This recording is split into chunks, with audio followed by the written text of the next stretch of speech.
Hello everyone, welcome to History and Culture. The construction of the Forbidden City was a difficult and complex process, shrouded in many little-known secrets. Among them, there is a 600-year-old secret that was only recently uncovered, leaving scholars shocked. The decision made by Emperor Yongle Zhu was truly ruthless. So, what exactly happened that is so astonishing? The Forbidden City, also known as the Imperial Palace, was not only the residence of the emperors of the Ming and Qing dynasties, but also a crystallization of the wisdom and labor of countless artisans. Now, let's turn the clock back to the year 1406.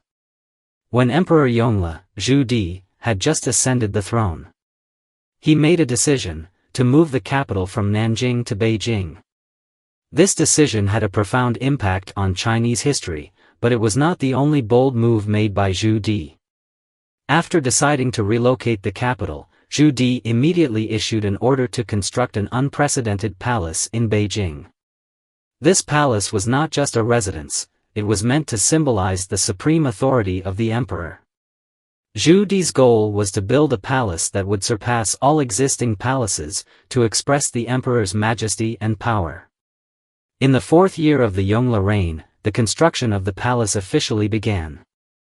Zhu gathered the finest architects, sculptors, and craftsmen from across the country, and mobilized hundreds of thousands of laborers, all working tirelessly on this massive project. These workers labored day and night, enduring extreme heat and cold, all to fulfill the emperor's grand vision. After 14 years of hard work, the Forbidden City was completed in the 18th year of the Yongle reign. However, what was shocking was that hidden deep within this magnificent palace was a secret kept by Zhu. During a routine archaeological study, experts stumbled upon a crack in a floor tile. At first glance, the crack seemed ordinary, but it appeared to tell an unknown story. Further research led the experts to decide to repair the cracked tile. However, when they carefully removed the broken tile, they were confronted with a shocking secret: beneath the crack lay another tile. As their work continued, the experts discovered more hidden tiles, one layer after another. With each layer they uncovered, their curiosity and tension grew. In the end, they uncovered a total of 15 layers of tiles. After careful analysis and research, the experts reached a surprising conclusion: these 15 layers of tiles were laid to ensure the safety of Emperor Zhu. Historical records show that Zhu's throne was not inherited in the traditional manner, but was seized through the Jingnan campaign. This process was highly controversial, and his reign was always overshadowed by instability, since he had ascended to the throne by force. Zhu remained highly vigilant against potential threats, even setting extremely stringent security measures for himself. To eliminate any security risks, Zhu took extreme precautions to ensure that no one could easily approach him. As a result, he ordered special arrangements in the construction of the Forbidden City, including the laying of tiles. Every single tile, every layer of tiles, was designed to reinforce the protection of the Forbidden City and guarantee his safety. To meet Zhu's extreme security demands, the tile-laying process in the Forbidden City became exceptionally complex. The craftsmanship of the tiles was also very meticulous. Each tile had to be both highly durable and aesthetically pleasing. After the tiles were fired, they underwent detailed polishing until Zhu was satisfied with the result. In addition, to ensure that the floor tiles were firmly fixed to the ground, the workers used a special adhesive, crushed cooked glutinous rice mixed with egg whites. This adhesive was extremely costly, and its production process was very intricate, requiring a large amount of labor and time. At the time, with productivity being low, glutinous rice and eggs were precious commodities, and many common people were struggling to meet even their basic needs. However, under Zhu's orders, thousands of units of glutinous rice and eggs were into this project. All of this was done to ensure the strength of the Forbidden City and the safety of the emperor. Moreover, the construction materials for the Forbidden City came mostly from the deep mountains of Sichuan, Yunnan, and other regions. These woods were carefully selected and processed before being used in the construction of the palace, ensuring that every piece of material met high standards and guaranteeing the stability and beauty of the Forbidden City. It is worth mentioning that when the 15 layers of floor tiles were finally completed, the workers involved breathed a sigh of relief, thinking that their hard work had finally paid off. However, what awaited them was another ruthless order from Emperor Zhu Di, to ensure that the secrets of the Forbidden City were not leaked. Zhu Di believed that the only way to guarantee the absolute safety of the secret was to ensure that all those who knew about it were silenced forever. Therefore, he ordered the execution of all workers who had participated in the laying of the tiles, leaving no witnesses.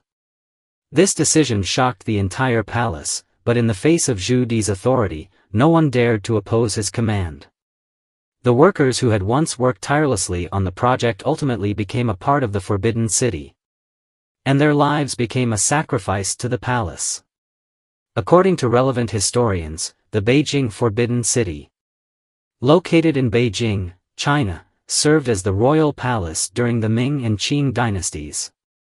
It was formerly known as the Imperial Palace and is located at the center of Beijing's central axis.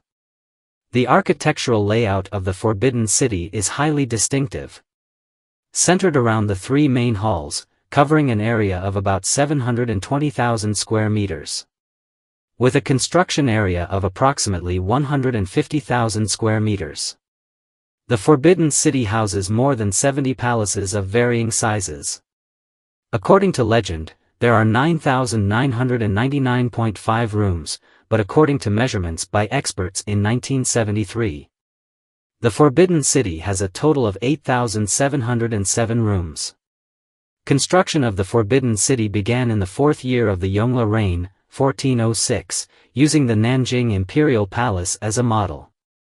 After 14 years of construction, it was completed in the 18th year of the Yongle reign, 1420, becoming the residence of 24 emperors from the Ming and Qing dynasties. On October 10, 1925, during the 14th year of the Republic of China, the Palace Museum officially opened to the public. The Forbidden City in Beijing is 961 meters long from north to south and 753 meters wide from east to west. It is surrounded by a 10-meter-high city wall, with a 52-meter-wide moat outside.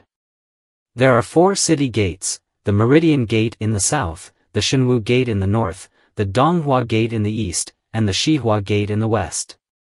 At each corner of the Forbidden City, there is a beautiful corner tower. It is said in popular lore that the Forbidden City has 9 beams, 18 columns, and 72 ridges, describing the complexity and intricacy of its architectural structure. The Forbidden City's architecture is divided into 2 main parts: the outer court and the inner court.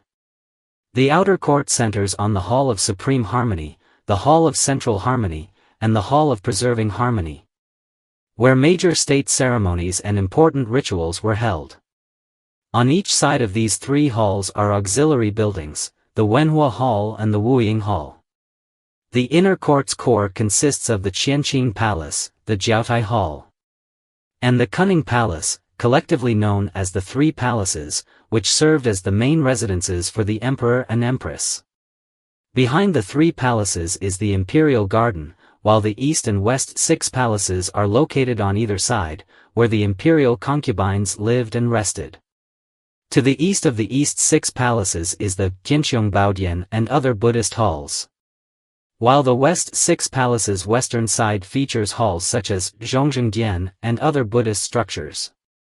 In addition to the outer court and inner court, the Forbidden City also includes the outer east and outer west roads, among other architectural areas.